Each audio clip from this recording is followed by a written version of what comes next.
You're listening to The Bob Zadek Show, a full hour of libertarian discussion with the smartest guests on radio. Live, spontaneous, and thoughtful. It's the show of ideas, not attitude. Now, your host, Bob Zadek. Good morning, everyone. Welcome to The Bob Zadek Show, the longest-running live libertarian talk radio show in all of radio. The show this Sunday and always of ideas, never once the show of attitude. Thank you so much for listening this Sunday morning. On July 11th, somewhat spontaneously, 90 miles from our southern border, there was the beginning of what is starting to be called an uprising. An uprising on the island nation of Cuba, as I said, 90 miles to our south. It is headline-grabbing because it has never happened before in that highly repressed society, that communist nation, which is so close to our borders, and where we have so many former Cubans living in the southern part of our country, in Miami and the like. It is important because there are many. Cuba has been another petri dish for communism, an example of a communist top-down controlled economy, perhaps socialist, communist, it doesn't matter. It's top-down.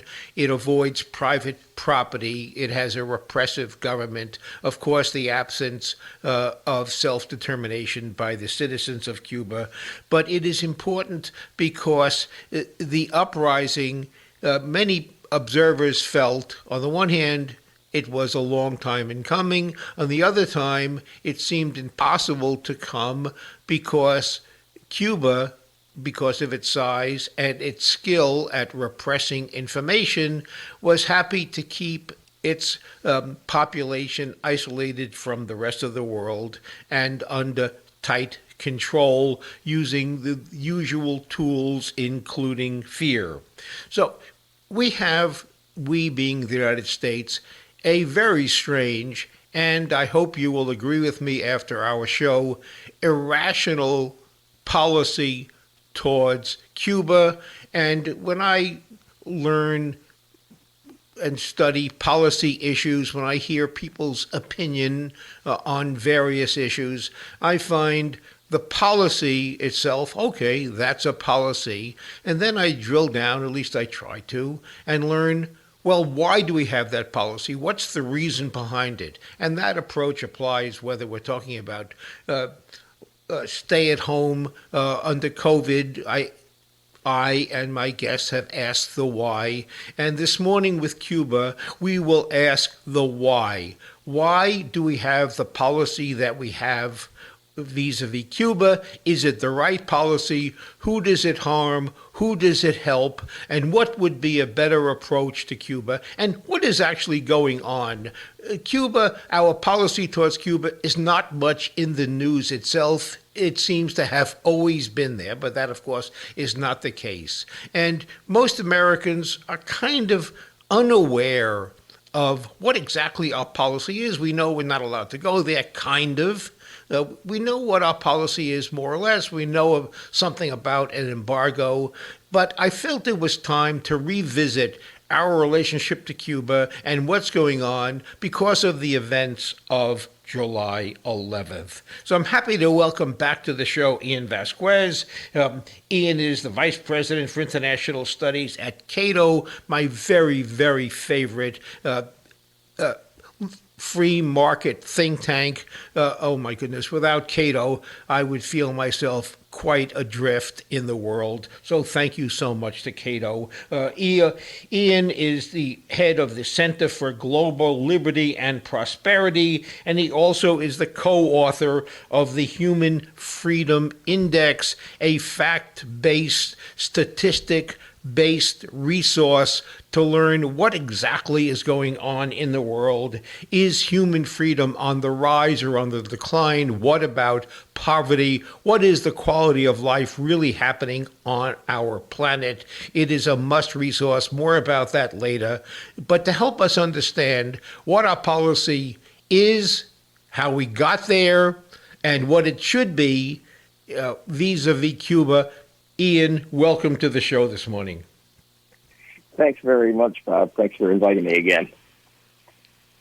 Now, Ian, we're talking about Cuba because events happened on July 11th in Cuba that got everyone's attention, at least those people who care about such issues. So introduce us to the relationship between the United States and Cuba. So give us, first of all, the headlines. What is our relationship to that nation? Are we at war with them?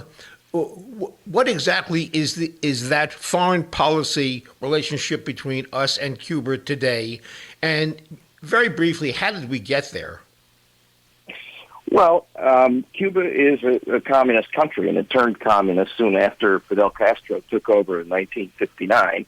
And at the time, we were at the height of the Cold War, as you will recall.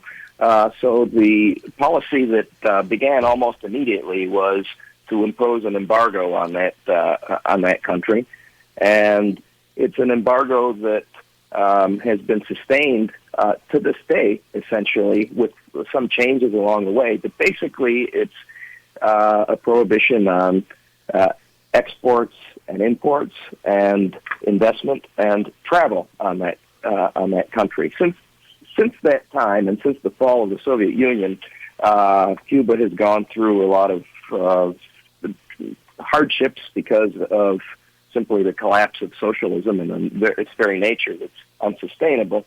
And there have been thaws, very slight reforms in Cuba that have been reversed.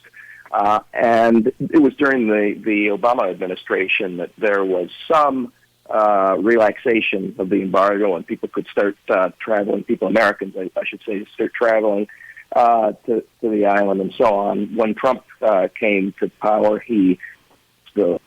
and so we're back to where basically we've been for most of the past 6 decades, which is an embargo on Cuba. Nevertheless, the United States does allow for the sale of some items to Cuba, so that over the past several years, trade with Cuba, between the U.S. and Cuba, has not been minimal. It's been in the area of $200 to $300 million, sometimes up to $700 million or more. And yet, that has not seemed to make a difference to the lives of the people in Cuba. It's, in my view, not a wise policy, but the real problem, of course, is Cuban communism. And whether there's an embargo or not, that's what is inflicting the great pain that people were protesting against and in favor of freedom on July 11th. Now, Ian, putting the best spin you can on the answer to my question, why should the United States as a country care what the economic structure is of a trading partner? Cuba is a communist country. It doesn't represent in and of itself an existential threat to us, obviously. So why in the world, and I know I'm not asking you to defend the policy, because you couldn't, intellectually you couldn't, but why does the United States feel it's in our best interest to impose that embargo, which of course harms profoundly the citizens of Cuba? What is the best case, and it's a bad one, but what is the best case for the embargo? Why is it that successive administrations just somewhat mindlessly just embrace that policy without examination as to why we're doing it? Well, first of all, the original rationale for imposing the embargo way back when was a national security rationale. The Soviets were being very influential in Cuba. It could pose a national security threat. There was the Cuban Missile Crisis and so on. Well, if there ever was an actual security threat, that ended with the end of the Soviet Union and the massive support that it gave to Cuba. So I don't think that the security threat is credible, but policies in Washington, as you know, and not just foreign policies, but all kinds of policies, have a way of living on way past their usefulness because all around them there's a lot of interests and so on, not the least some of the Cuban American vote in Florida, which has a heavy influence on Washington's policies. Now, the argument that is made today in favor of maintaining the embargo, and we should note that the embargo has been totally ineffective.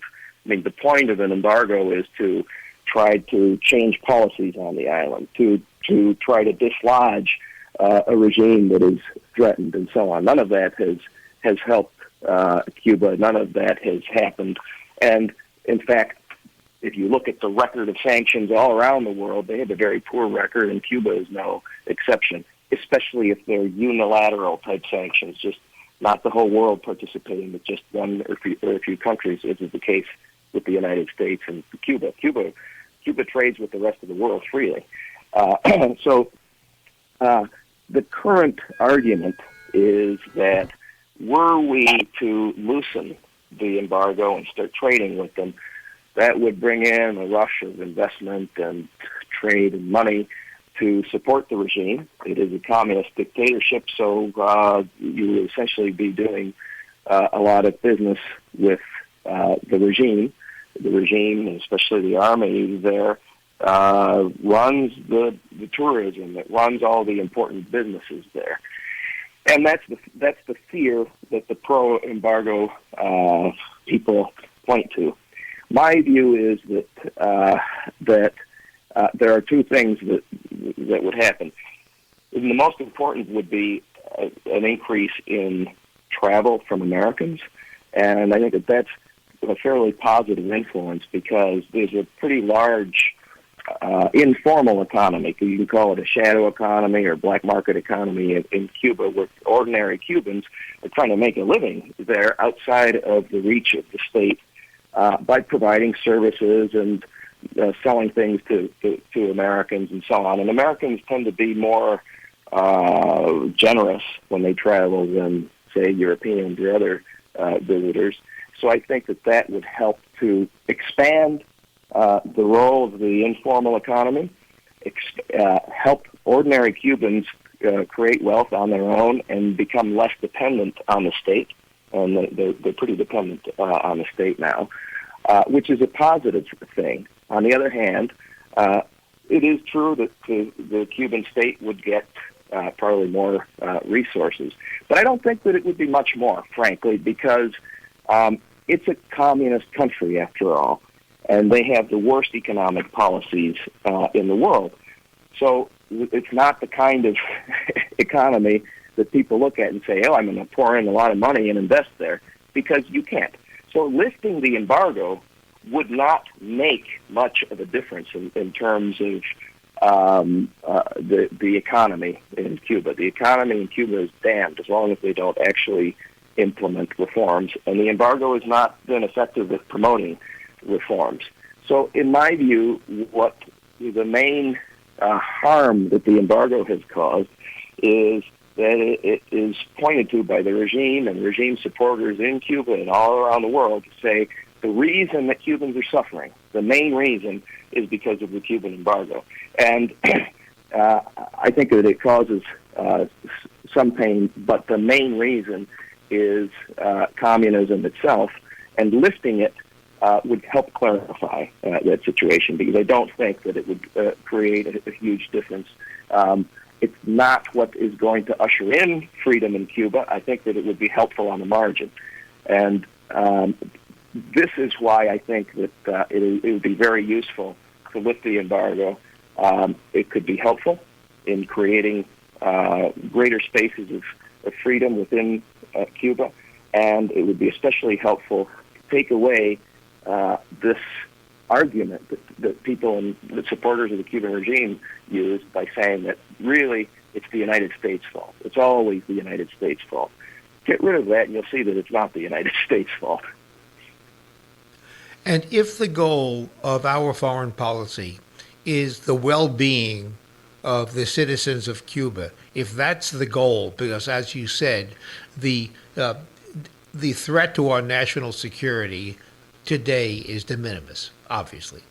If the Yes. standard of measuring foreign policy is benefit to the Cuban people, on the one hand, opening up the embargo would for sure benefit their lives, give them more of an opportunity to earn money in the, if you will, in part, black market economy, which is there. They would be better off. Now, perhaps, giving the pro-embargo argument the benefit of the doubt, perhaps it would provide an economic benefit as well to the cruel leaders, the political leaders in Cuba.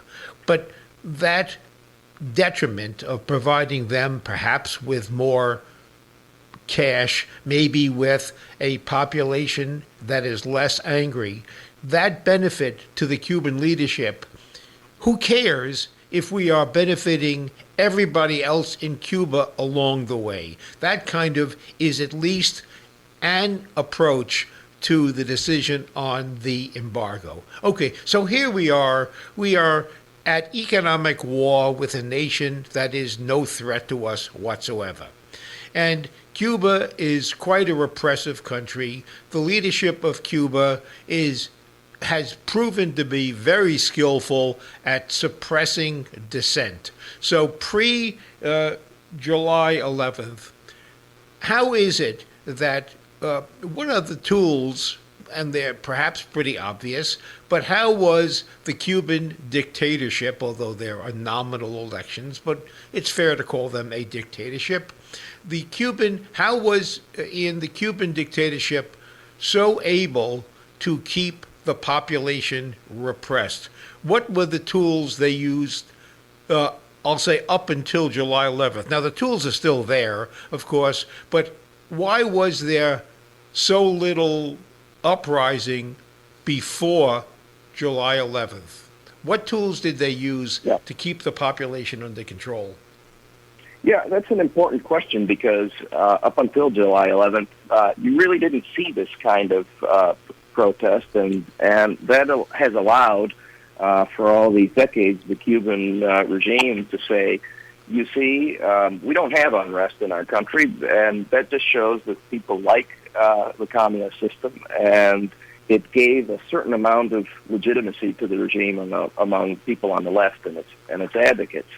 And yet, there was a vast, and there continues to be a vast system of social control in which the Cuban state has spies and organizations that seek to prevent protests and problems from erupting and act on them before anything happens. And so at the local level, there are community organizations and neighborhood committees that report to the state anything that they think is suspicious.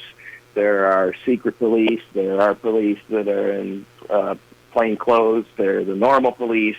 There are also security agents. There are other repressive layers. And, of course, party spies in every organization that is allowed by the state, and only organizations that are allowed by the state, whether they're businesses or artist communities or whatever, are permitted. And in those organizations, there are always Cuban state apparatchiks and spies who report to people anything suspicious, and the state acts brutally in a preventive way on it. So they'll take somebody away for just suggesting a criticism, or if they find out that somebody is planning to do something, writing something or doing something publicly, they'll throw them in jail. And this will be done in a way that isn't public. They'll take them away at night or one at a time. It isn't done on any massive scale. You don't typically see ever the military on the streets in Cuba like you do in a lot of other dictatorships. So that is the way until now that the Cuban regime has been able to maintain this facade of peaceful community that supposedly likes communism, and of course it's been just that, a facade. People, they had instilled up until now fear in people and isolated them basically because they never know if the person they're talking to is an agent of the state or what might happen to them. Even if they want to come out and make a public protest, they could be, up until now, pretty sure that they're going to get whacked, just that it's not going to succeed.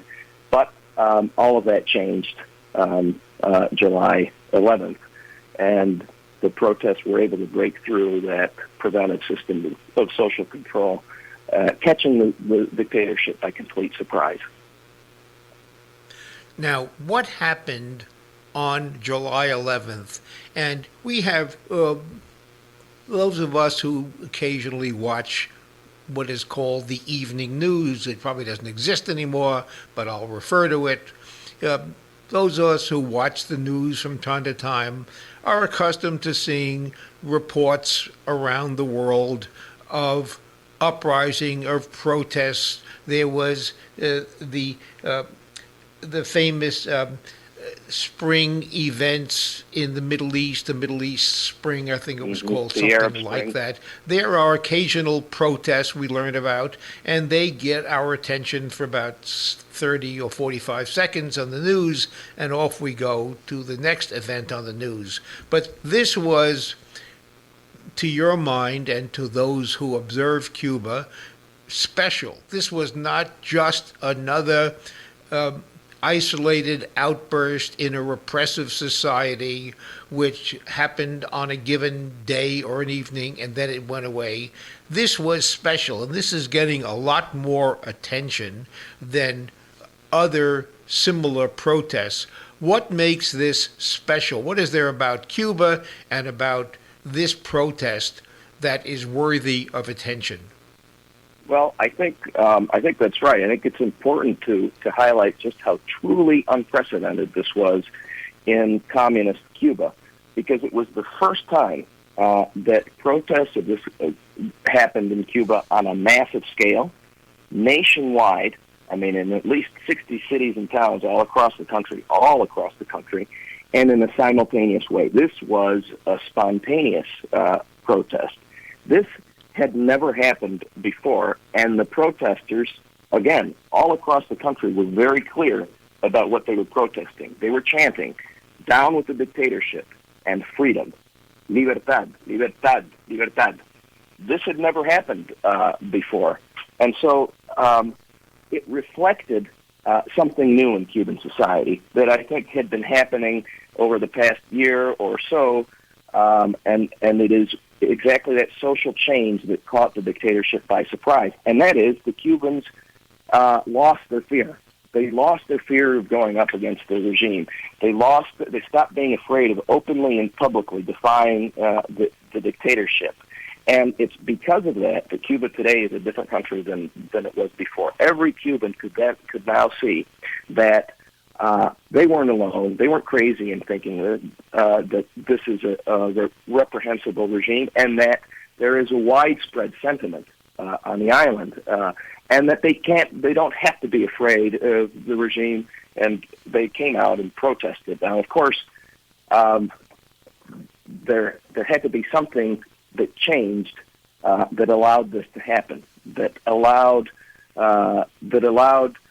this collective action problem, the problem that everybody might feel the same way, but everybody's afraid to be the first person to come out and protest because they'll get killed or jailed or whatever. And what really made the difference is the spread of the internet in Cuba in the last several years, which created social media connectivity among the Cubans in a way that hadn't been allowed in real life in Cuba. You don't have freedom of association. You don't have freedom of expression. You don't have all of that stuff. And that started to happen on the Internet through Facebook and Twitter and other social networks and so on. And so in the past year, that started to play a role in telling other Cubans, this is what we think. Hey, this is what's happening in this city today, and so on. And so the protests that began, that occurred on July 11th, began in a small town not very far away from Havana. And they were spontaneous, but people all across the country started seeing that they were happening. And in town after town, they all started coming out. This would not have been possible without the spread of the Internet, which the regime began to allow a few years ago, and was really a key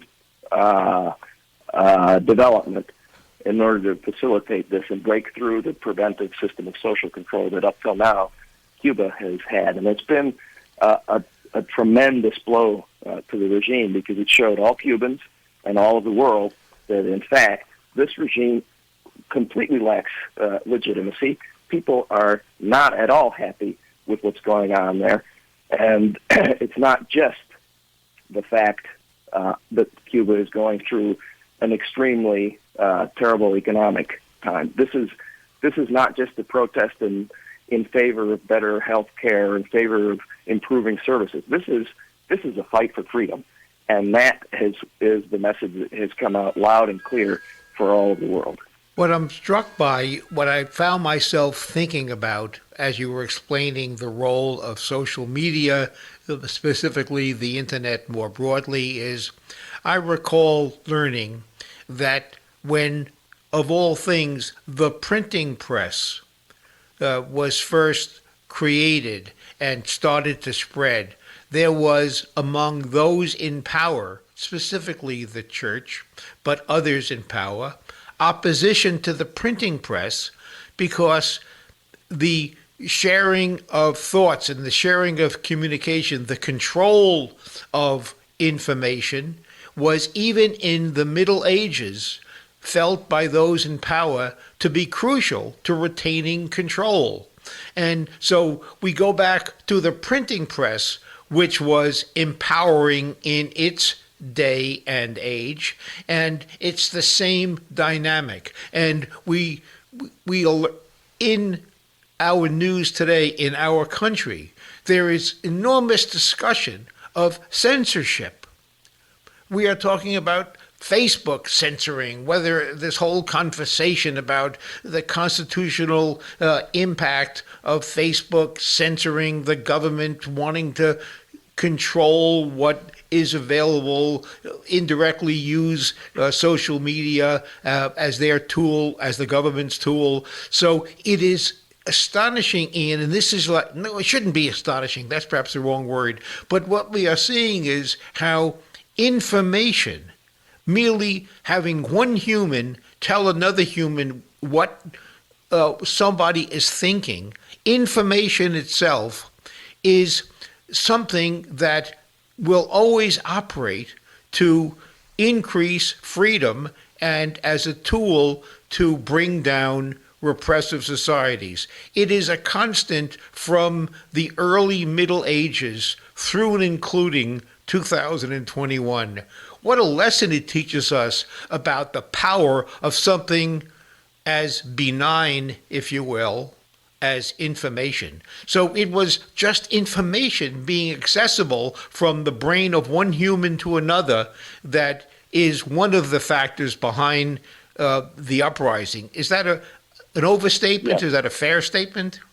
No, that's a fair statement. There's just no question that without the Internet, this simply would not have happened. And remember that the Cuban regime has been successful at isolating Cubans from each other, keeping them from expressing themselves, and basically repressing their expression and their thoughts, so that people cannot truly know the extent of what other people think, and so on. And that's what the Internet has done in Cuba in the past several years. It has vastly increased this. And we're talking about an island where this control and censorship and isolation has been in place now for 6 decades. It isn't something that some regime just came in and started implementing and people got upset with. This is a taste of freedom that Cubans have not had on the island for decades.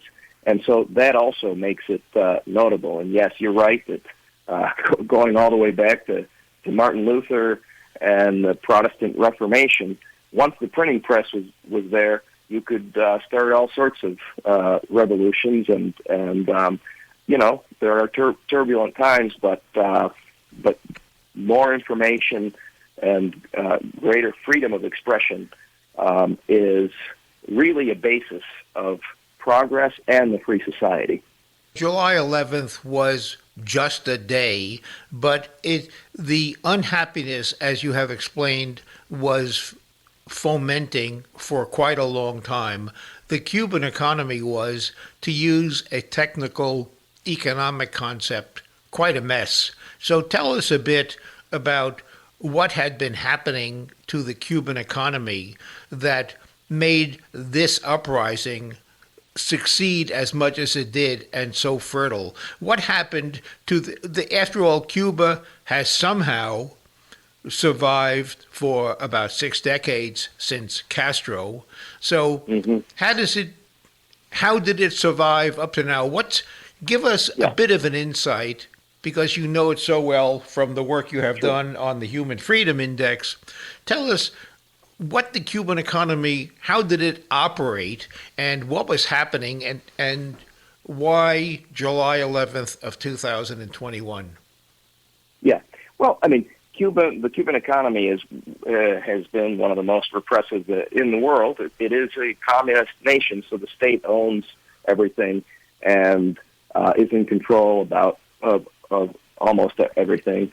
As I say, it owns almost everything, and it has been that way since early on in the 1960s. Now, during the Cold War, the Cuban regime received massive subsidies from the Soviet Union, and that's how it was able to stay afloat. Because this is a poor island, and with terrible policies, it really wasn't creating much wealth. It was receiving billions of dollars subsidies from the Soviet Union, and that allowed it to stay afloat up until the early 90s when, of course, the Soviet Union collapsed. And then Cuba went through a very severe economic crisis, which they call the special period, in which the economy collapsed by at least 35%. And it was during that period, actually, that the last episode of a protest occurred in 1994 called the Maleconazo, but it was much smaller. There was no internet and so on. People were living through extreme hardships, and they came out in Havana on one street and protested. But it was a smaller group, and it was put down, and they moved on. By the end of the 1990s, socialist Venezuela started to fill the role that the Soviet Union played, and it started providing massive subsidies because it was a petroleum state to Cuba, and that was basically Venezuela rescued Cuba from going down the tubes. And it played that role up until some years ago when socialist Venezuela collapsed due to its own socialism, just like all socialist countries do. And therefore the subsidies to Cuba ended, and that put Cuba into another tailspin and into another deepening crisis, which is what's happening in Cuba right now. Probably the Cuban economy, at least if you look at a lot of indicators, is worse than it has been at any time since the collapse of the Soviet Union. It certainly is not better than it was in 1989, and that says a lot because that was 3 decades ago without any progress. But the crisis it's going through, which has been aggravated by the pandemic, has meant that there are scarcities of basic goods, including food, including water. Blackouts are regular. People aren't getting enough to eat. So this was, if you could look for an immediate spark to the protest, this is what it was. It's not just though, that people want more electricity. It's that they want their freedom. They know that this is the fundamental problem there. And at the same time, over the past several years, as things have gotten worse, repression has increased, the kind of repression that Cubans have always seen. So if they suspect somebody of causing trouble or having a meeting in their house that they shouldn't have, they beat them up or they take them to jail and hold them there for a few months, that kind of thing. So that's increased in the past several years. Basically, every indicator of human well-being in Cuba has decreased dramatically just because of the repressive nature of the regime in a bankrupt communist state. It's very much, Cuba's history is very much the case, as Margaret Thatcher once said about socialism, that the problem with socialism is that they eventually run out of other people's money. And that's what's happened in Cuba. Cuba has always lived off of the wealth of some outside force. And now there isn't any prospect of anybody stepping into the role that Venezuela played or the role that the USSR used to play.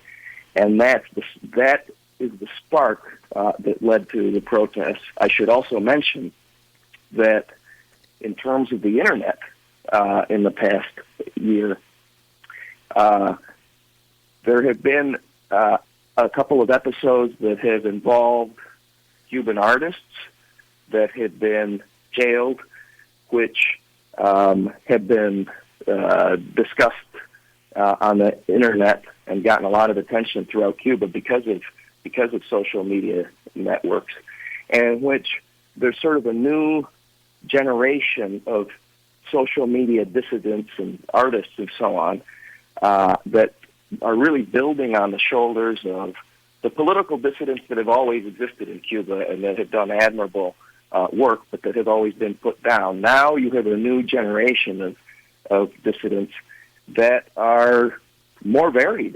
They're artists. The San Isidro movement in Cuba is one of them. And in November of last year, these guys were protesting the repression, and then the regime came in and arrested them. And they protested on Facebook and Twitter and so on. And the next day, 300 people showed up at the Ministry of Culture in Cuba to protest the government arresting them. That in itself was unprecedented. You would never have seen that before.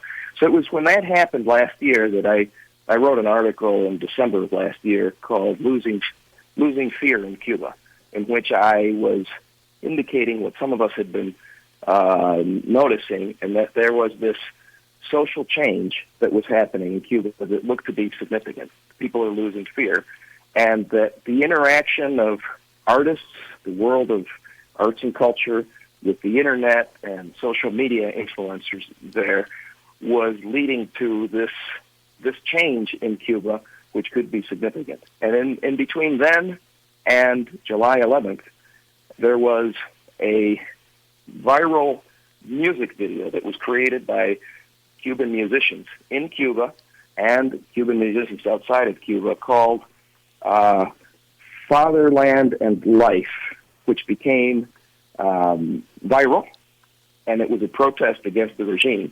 And the regime has always used the line fatherland or death as a form of saying you better defend socialism. It's like socialism or death. So they played on those words, and they had a anti-regime song that they created, which was quite good, by well-known Cuban artists in Cuba, which became viral, called Fatherland and Life. And so once again, you had social media playing a role in undermining the legitimacy of the regime. And months later, we saw the July 11th protests. Ian, I have a lump in my throat. My heart is beating a little faster because I'm about to disagree with a Cato scholar on something you said a second ago. So bear with me, Ian. Gulp, here goes. You, in discussing Cuba, you said it is a poor country. It is that concept, it is a poor country, that I will gently take issue with. Here goes. Hong Kong is a poor island. Japan is probably, by whatever measure you want, it is a poor place. There is no natural resources. There is no source of export dollars other than the hard work of the people themselves. So I don't really agree that Cuba is per se, as a matter of geography, a poor place. It is neither poor nor wealthy. It just is.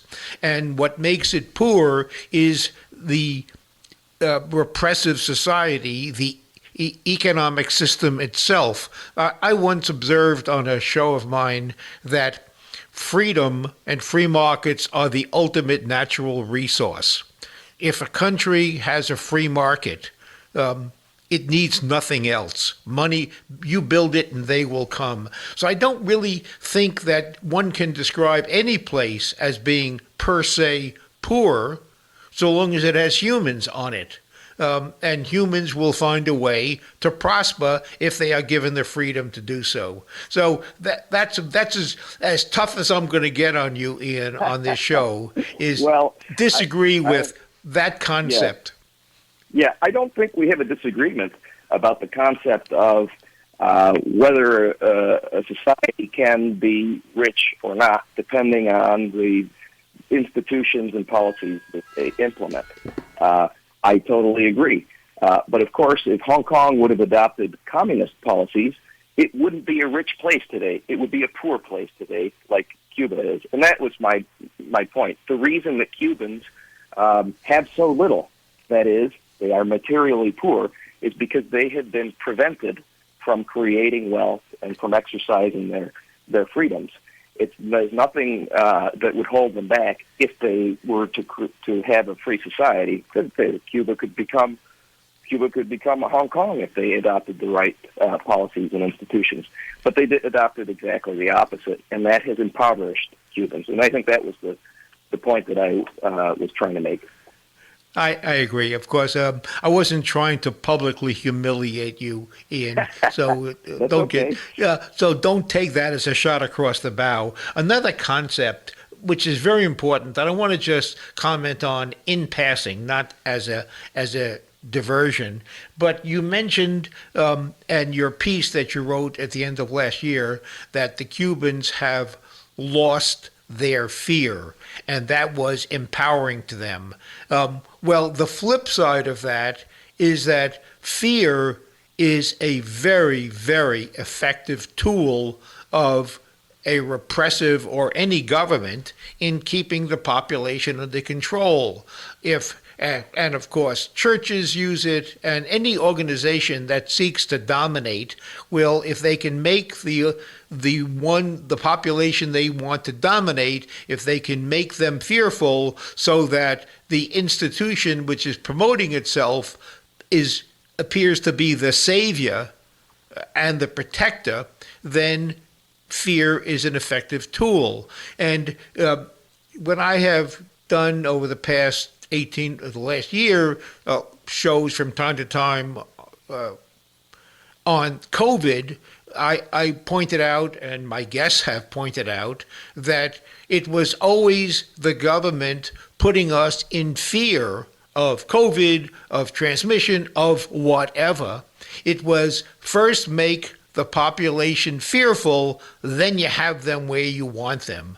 So it's once again, in discussing Cuba, it has a chance to another way to prove and to explain these global truisms, like the power of fear in repressing and in keeping control of those, if you're in power, of keeping control of those you want to have under you. So fear is so profoundly effective as a tool of a repressive society. And I'm not suggesting, of course, that our government is repressive, but after all, our government does seek to exercise control, and it would prefer that the population be obedient, and the way to make them obedient is to make them fearful. So I always like to remind my listeners to always be alert for the use of fear, because it is one of the most effective tools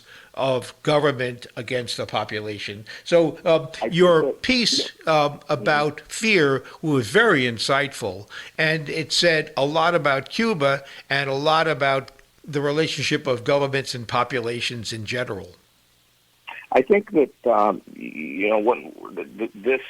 this fear factor is something that the government and the regime in Cuba is still trying to play off, and I wouldn't want to give the wrong impression. The Cuban regime, because it has all the guns and the repressive apparatus, still has the upper hand in Cuba, but it's lost something with these protests because, of course, you're right when you say a regime can try to instill fear and be the one that says, "But don't worry, I'm the one that's going to make it good." The Cuban regime has always done that, but now with these massive protests, it is still trying to do that, and their story is falling flat. For example, when all these people across the country came out and protested, the regime's response was, "This is a United States operation. They're all CIA agents, and we have nothing to do with it. We just have to respond with force and revolutionary zeal and patriotism." Of course, that's not credible.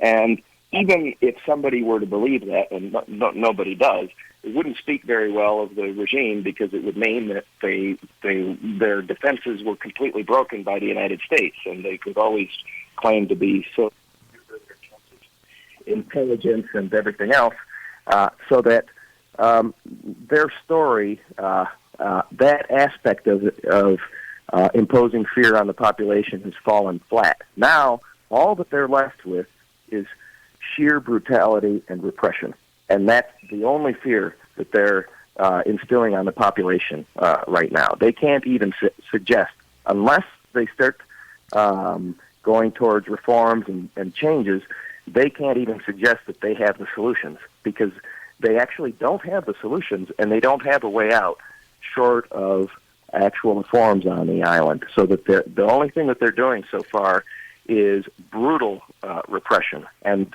that is also effective. But it's it's only one dimension of the fear that you were talking about. Often these uprisings have one charismatic, a Fidel Castro, one charismatic person at the top who's effective at stirring things up and motivating others. What struck me is this was very populist and widespread. It wasn't that dynamic. It was, which gives it infinitely more credibility and power. This is not people who have been persuaded to rise up. This was smoldering inside of them, like Chernobyl, and it had just exploded. It just needed a spark. So that distinguishes this uprising from others which come from a leader who has been active. This is widespread and therefore harder to suppress. It's not a question of cut the head off the Hydra and no more heads will grow back. I should also is that a?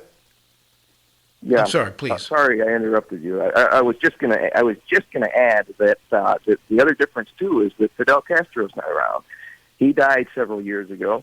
His brother inherited the power, but then last year, Raul Castro resigned from the head of government and the head of the party, and the person in charge now is a guy by the name of Díaz-Canel, who is not at all charismatic. People don't trust him, and he's seen as a bureaucrat. So that too has made a difference in the way that the government has been able to respond to this.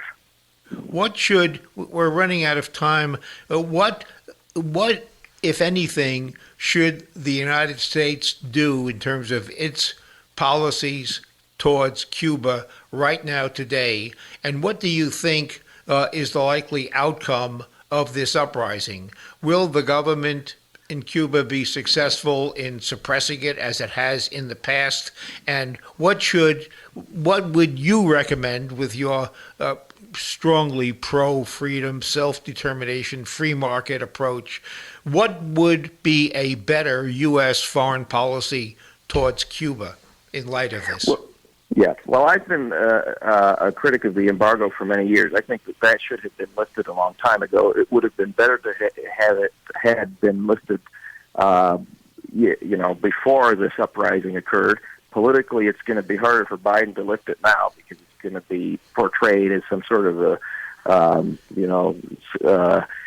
submission to the regime or something like that. But I think we should lift it in any event, if only to show that it's not what is causing the widespread problems in Cuba. And for those who fear that somehow this is going to rescue a socialist economy from its own ills, we'll see that it actually won't, and it might provide some benefit on the island. I would say that would be one thing. The other thing is, we've become extremely restrictive with Cubans fleeing communism. It used to be that the United States represented itself as a beacon of freedom, and during the Cold War, at least, we used to welcome people who were fleeing communist countries. That was certainly the case with Cuba as well, and the United States has received hundreds of thousands of Cubans, even more than 1 million here now. And over the years, beginning in the 1990s, the policy started to be more restrictive with Cubans. It used to be that when they were fleeing on little boats and rafts, the Coast Guard would get them and bring them to the United States. Then that changed in the 1990s. I'm going to have to interrupt just because I want to close and remind the audience that I've been speaking to Ian Vasquez. Ian is the Vice President for International Studies at Cato. He's the Director of the Center for Global Liberty and Prosperity. And please check out the Cato website that Ian co-authors, Human Freedom Index. It is a fact-filled, it will put a spring in your step at how good the world is doing, contrary to what you might read in what is known as mainstream media. This is Bob Zadek saying thank you so much to Ian, and thank you to my friends out there for spending another Sunday morning with us. If you have enjoyed this show and podcast, please share your thoughts wherever your podcast is published. I welcome all comments and all feedback. Any number of stars is welcome. I like to know that you are out there. Thank you so much to all my friends out there, and thank you to Ian, and of course to the Cato Institute. Thank you.